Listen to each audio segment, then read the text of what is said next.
Okay, in case someone is wanting to figure out how do I learn how to tell a Bible story myself, I'm creating this video to help someone see how I just taught myself how to do Acts 18:12 through 17.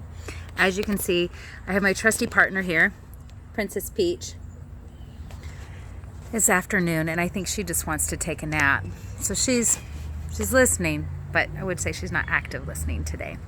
Okay, so in order to learn how to tell a Bible story, first I want you to know I read the passage twice. So I look at whatever the verses are that I'm about to tell, and I'll read it twice.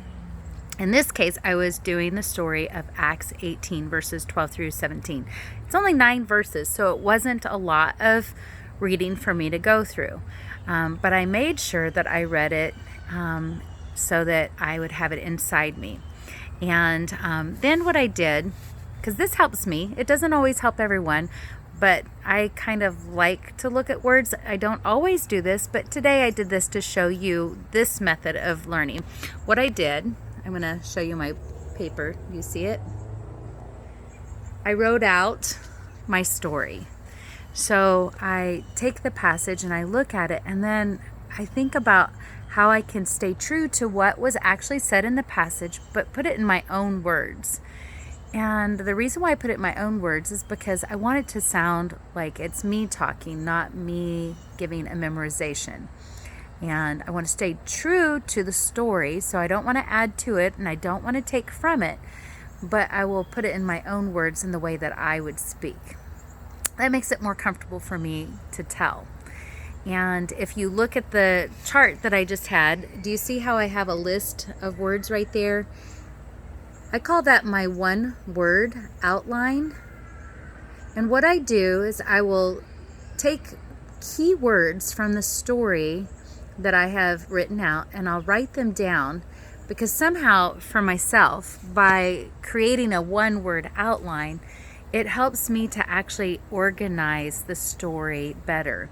And if you look at how my outline looks, you see that there's like 4 groups. I had divided it into sections of what I saw maybe as like a scene for the story. And that helps me to get my thoughts organized, but it also helps me to know what the key words are that I want to trigger in my memory so that I'll remember in the story. And what I have found is by creating those 4 chunks and then doing those words, it actually helps me to remember all the other words that surround those words. So it's kind of like a brain trick in helping me with recall. The other thing that I like to do is I'll draw pictures.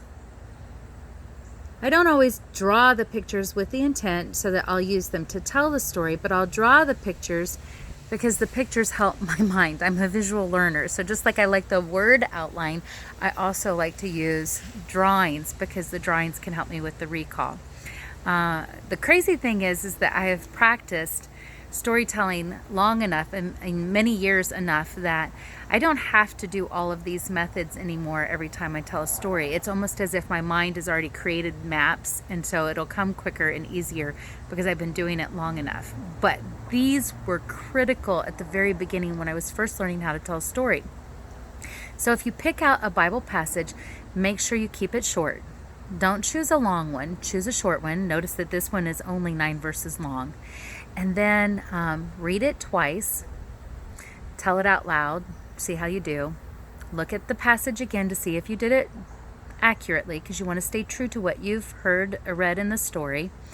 And then try it again and say it out loud with the corrections of what you made. And then create your one word outline, choosing key words that you want to remember and have it in divisions to help you with breaking it into smaller sections, into scenes. And then maybe if you like to draw, consider drawing it out and then try telling it again. What I do then at that point is I'll start trying to record myself to see how I sound. Sometimes I might record 5 or 6 times because I just seem to mess up a lot. And sometimes I get it on the first recording. So those are kind of like the basics in helping me to learn how to tell a Bible story. And I hope that it helps you as you practice telling your Bible stories too. I'm so glad you listened today. And Peach is full out, gone to sleep, changed her position completely. And I just hope you have a blessed day. Shalom, y'all.